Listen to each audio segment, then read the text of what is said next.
Coucou les filles. Alors Laure, il y a quelques temps, j'ai reçu de nouveaux témoignages.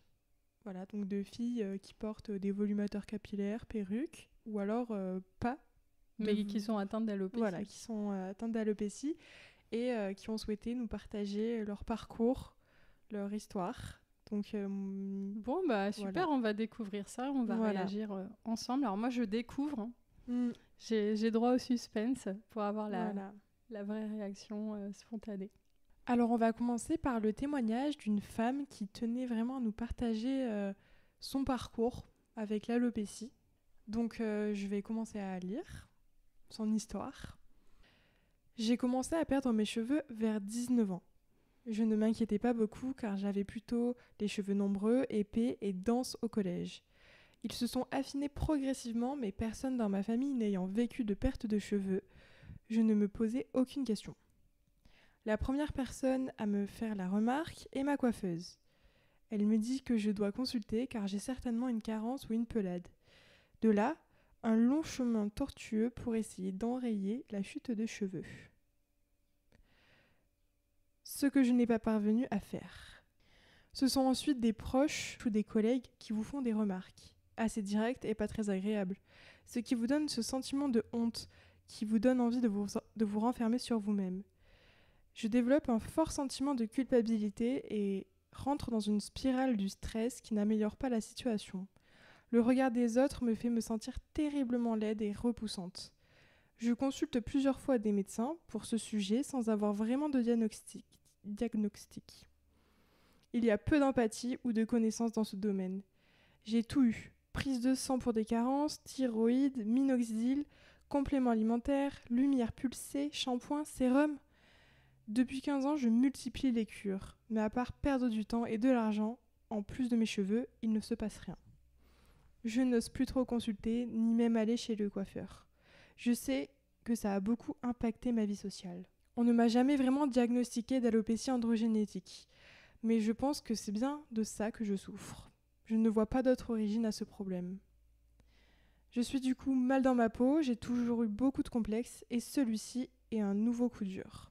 Lorsque j'ai vu les vidéos de Comme un diadème, j'ai presque pleuré d'émotion de voir enfin des témoignages sur un mal qui ne m'est pas spécifique et d'avoir de vrais messages qui m'ont fait sortir de la culpabilité.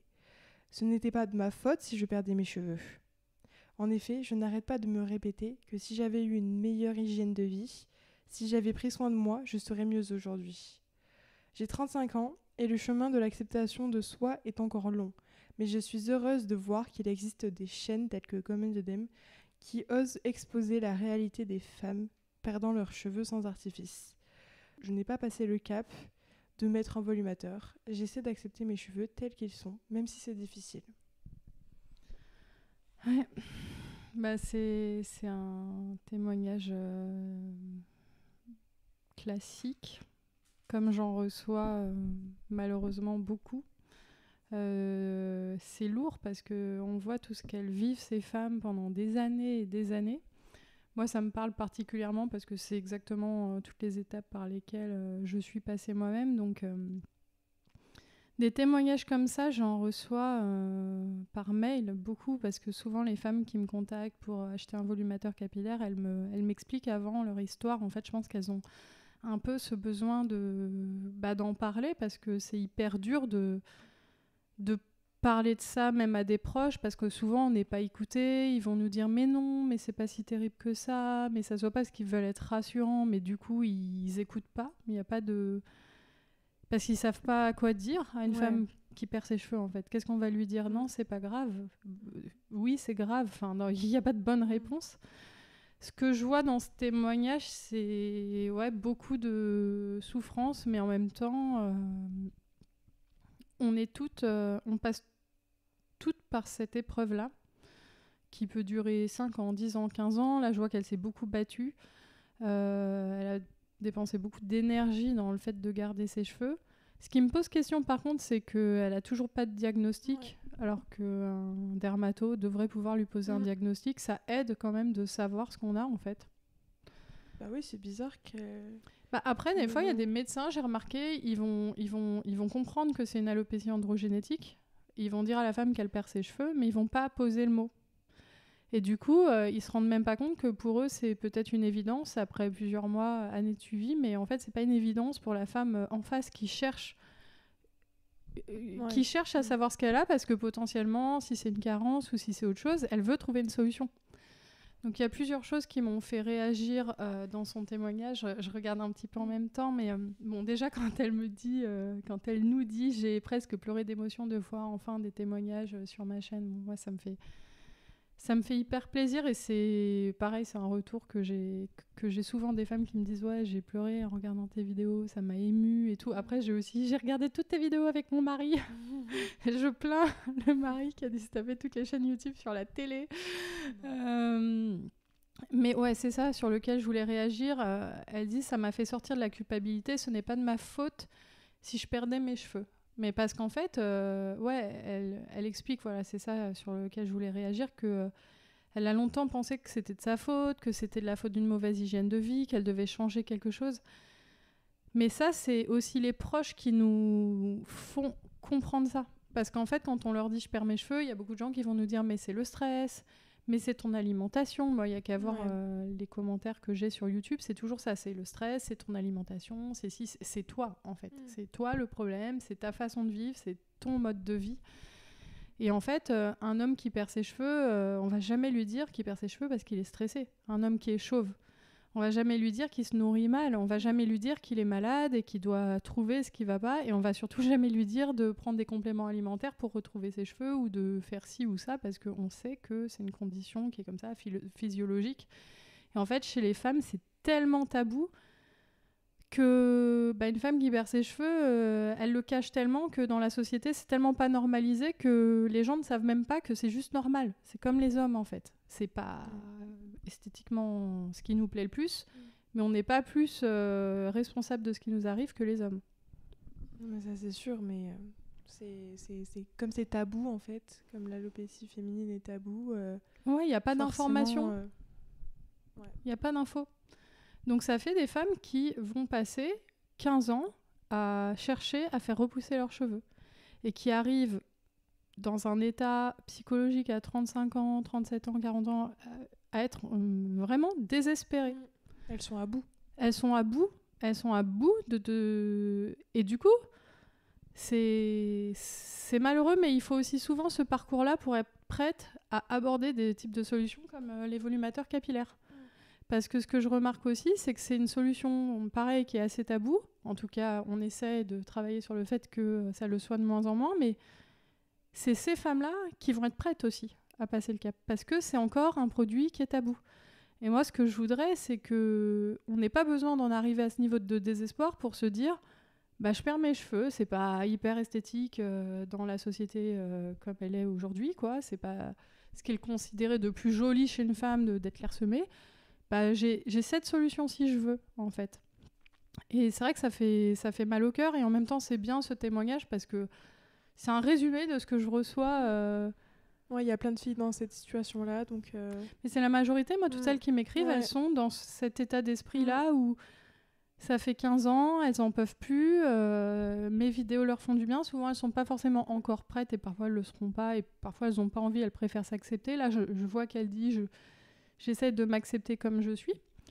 C'est pas facile, mais c'est bien déjà d'essayer. Et il faut savoir aussi, et c'est pas pour pousser à aller vers le volumateur, mais que paradoxalement, le volumateur peut aider à s'accepter. Moi, quand je suis passée au volumateur, je me supportais plus. Pareil, elle a parlé des collègues qui lui lancent des regards et tout. Enfin, vraiment, moi, je me suis reconnue dans le parcours, mais comme on est toutes atteintes d'alopécie, à se reconnaître là-dedans. Et en fait...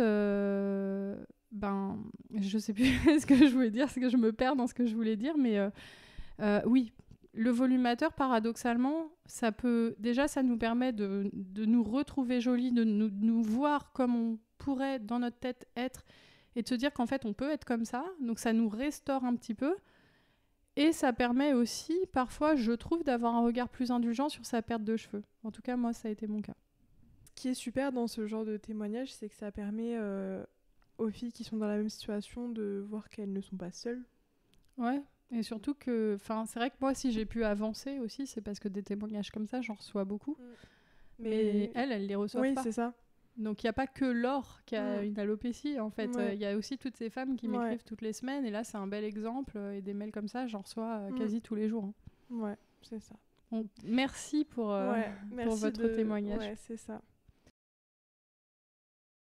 Alors là, c'est une femme qui porte une perruque. Donc elle nous dit « Le premier jour, j'arrive avec ma perruque toute contente. Une collègue me dit « Waouh, ça te change, tes cheveux sont magnifiques !» Je la remercie et là, elle me sort « Ils sont tellement beaux, on dirait une perruque. » Je suis restée droite dans mes bottes et j'ai répondu que c'était juste un passage chez le coiffeur. C'est pas beau de mentir, hein. C'est elle qui le dit. Ouais. Mais je pense que c'est encore Amina parce que elle a plein d'anecdotes. Ouais. Je l'ai déjà entendu cette anecdote, enfin elle me l'a déjà racontée. Ouais, tes cheveux sont tellement beaux qu'on dirait une perruque, mais c'est tellement... c'est fou, les gens ils disent ça avec telle spontanéité que pour eux c'est juste impossible que ça en soit une. Ça. Après je comprends que ça glace enfin sur le coup que... Ouais.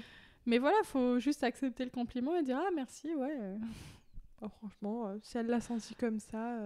Ouais, je pense que je l'aurais mal vécu à l'époque. En tout cas, si on m'avait dit ça, je pense que...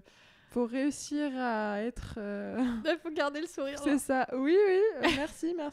Genre, moi, ce qui m'aurait vexé, c'est « Ouais, ça te change, tes cheveux sont magnifiques. » Moi, j'ai cru que c'était ça l'anecdote au début. Bon, je pense pas que ça a été dit dans ce sens-là, mais genre « Ah, ça te change, t'as des beaux cheveux, donc. » Mais c'est fou que les gens, quand ils voient des beaux cheveux, ils pensent direct que ce soit une perruque, en fait, que ce soit pas des vrais cheveux.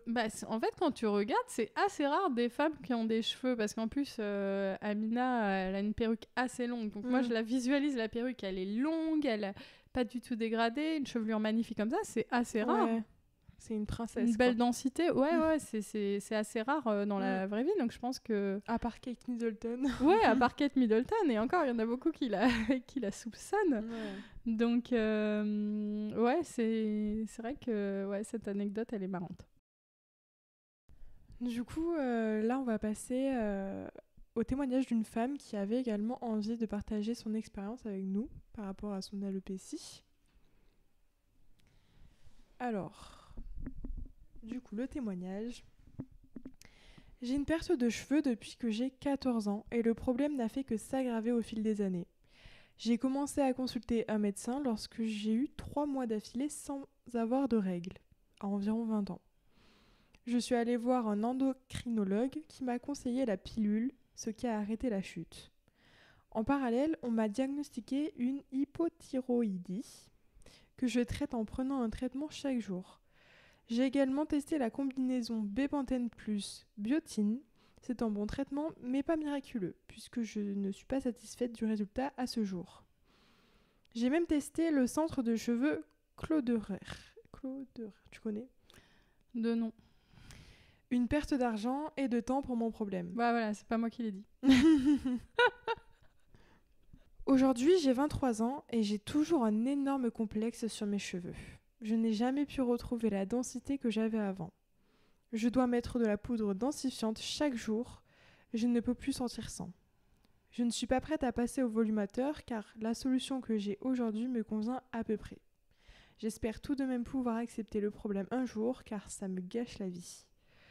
On entend souvent « mais tout le monde a un complexe, tu sais ». Mais avoir un problème d'acné par exemple est quelque chose de courant et beaucoup plus facilement acceptable de mon point de vue. Perdre ses cheveux, c'est comme perdre toute sa féminité. C'est comme ça que je le vis. C'est très compliqué comme problème, et les solutions sont beaucoup moins évidentes que pour une personne qui a de l'acné. Donc là, c'est un message pour toi. J'admire la façon dont tu t'acceptes, et je trouve ça bien de libérer la parole sur ce sujet, qui est encore bien trop tabou pour les femmes. Voilà. Alors, y a plusieurs choses sur lesquelles j'avais envie de réagir. Tu peux me remettre le mail comme ça je vois un peu au fur et à mesure ce qu'elle a dit. Alors, première chose sur laquelle je voulais réagir, c'est un peu les centres médicaux type clinique du cheveu. Toutes ces choses-là, pour moi, c'est les centres de l'arnaque. Voilà. Alors juste, tu peux m'expliquer parce que je sais pas du tout. En fait, t'as des centres qui s'ouvrent où ils vont te proposer des diagnostics, mais c'est même pas forcément des dermatos là-dedans. Enfin, ça doit dépendre, mais ils vont te proposer plein de traitements, toujours très très onéreux, des soins en fonction, par exemple, la marque avec qui je travaillais avant sur les volumateurs capillaires, je sais qu'ils sont vachement maintenant orientés soins, alors qu'à la base, c'était une boutique de perruques. C'est comme si demain, je faisais des diagnostics capillaires à des femmes alors que je ne suis pas médecin, je ne suis pas dermato, et que je leur disais, alors toi, tu vas faire du PRP, de la mésothérapie, etc. Et en fait, dans ces centres, moi, j'ai vu beaucoup de clientes qui sont allées, c'est toujours des traitements très, très onéreux, mais en fait, l'alopécie androgénétique, il n'y a pas grand-chose à faire, en fait. C'est pour moi, c'est vraiment... Enfin, je me méfie énormément de toutes ces choses-là. J'ai vu trop de clientes déçues, en fait, et surtout, je me méfie de toute personne qui propose des soins et des diagnostics qui n'est pas dermatologue, en fait. Donc, ça, c'est dit. Donc, voilà. Je suis pas étonnée qu'elle ait perdu de l'argent, etc., dans ce type de centre, parce que, voilà, moi, j'ai pas un très bon avis de ces endroits-là. En fait, faut tester quand tu connais pas, quand t'as été Bah, désespéré. c'est ça, mais en fait, tester, enfin, tu vois, c'est comme sur Internet, sur Google, sur Facebook, tu as plein de trucs où ils vont te dire tu vas récupérer tes cheveux avec ça. Après, les femmes, elles sont désespérées, donc oui, elles vont tester, mais en fait, soit il y a des médicaments qui sont approuvés, qui ont passé des essais cliniques et qui, eux, ont démontré leur efficacité, et ces médicaments, ils sont connus par les dermatos, soit le reste, c'est du vent. Et en fait, le problème, c'est qu'elles dépensent des grosses sommes et à la fin, elles sont super déçues. Et c'est même pas que ça fonctionne pas, mais c'est la perte d'espoir, d'énergie et la souffrance qu'il y a derrière. Donc bon, ça, c'est dit.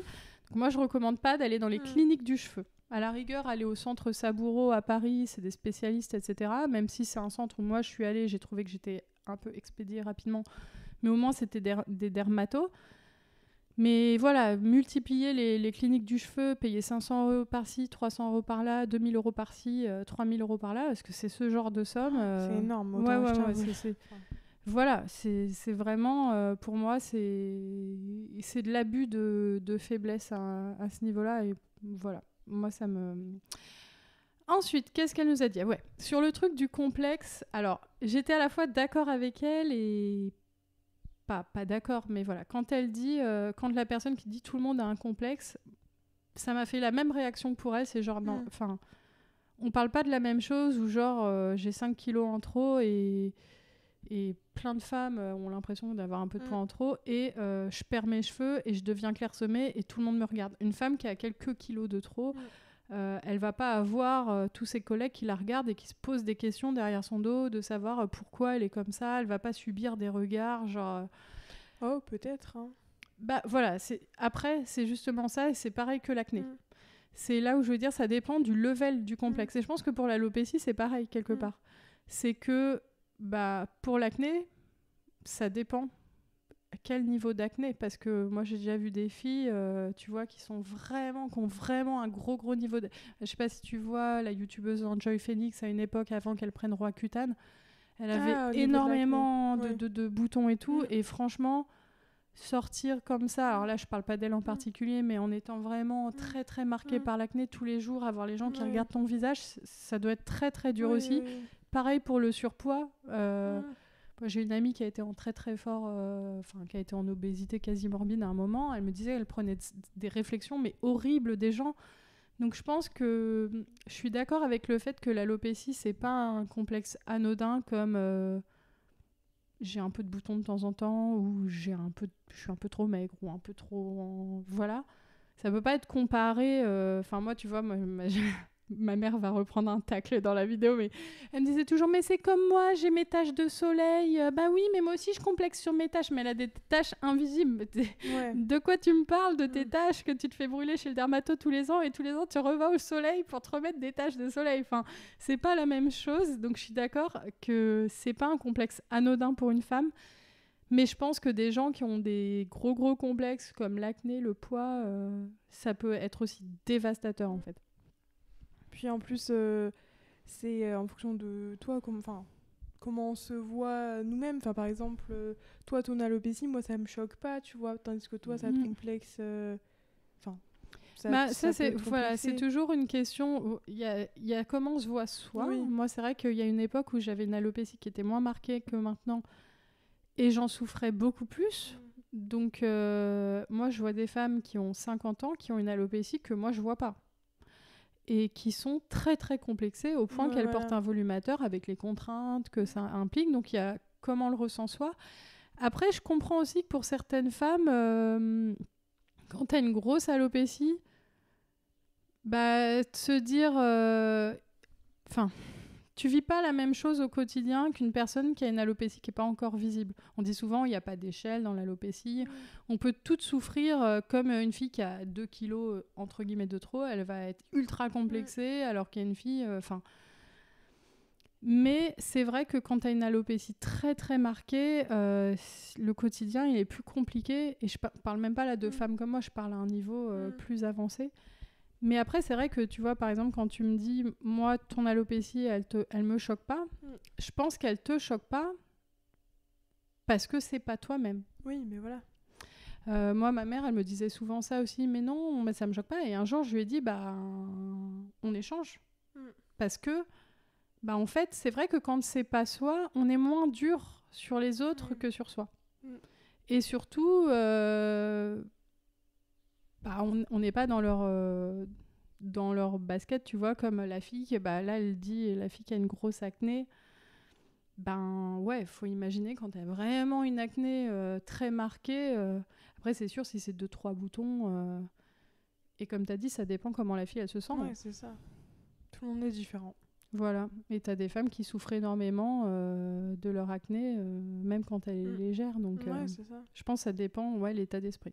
Okay. En tout cas, ce qui est sûr, c'est que cette femme, elle en souffre. Elle a que 23 ans. Ouais.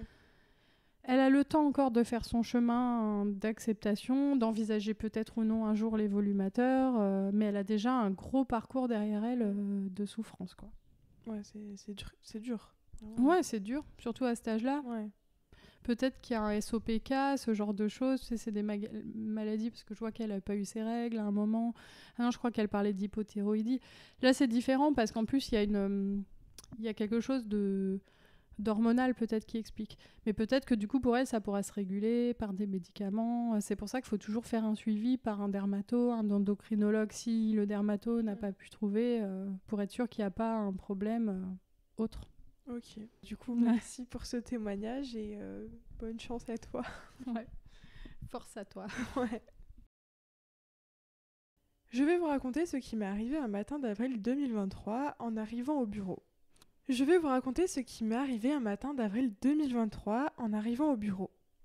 mis mon sac à main porté en bandoulière et en le tirant un peu rapidement, j'ai littéralement raclé mon volumateur au passage.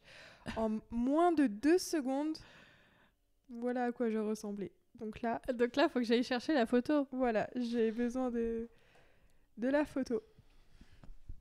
Alors.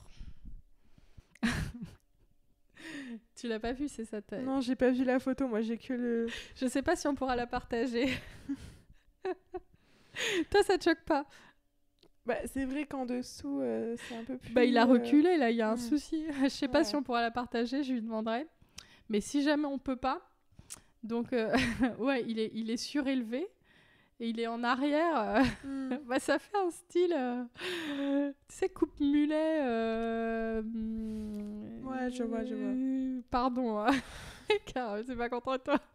On peut tout avoir une tête étonnante. Après, franchement, moi, ça me choque pas. Hein. C'est juste, elle est décoiffée, mais c'est vrai que... Ouais, mais on sent... Enfin, moi, je vois direct que le volumateur a bougé, quoi.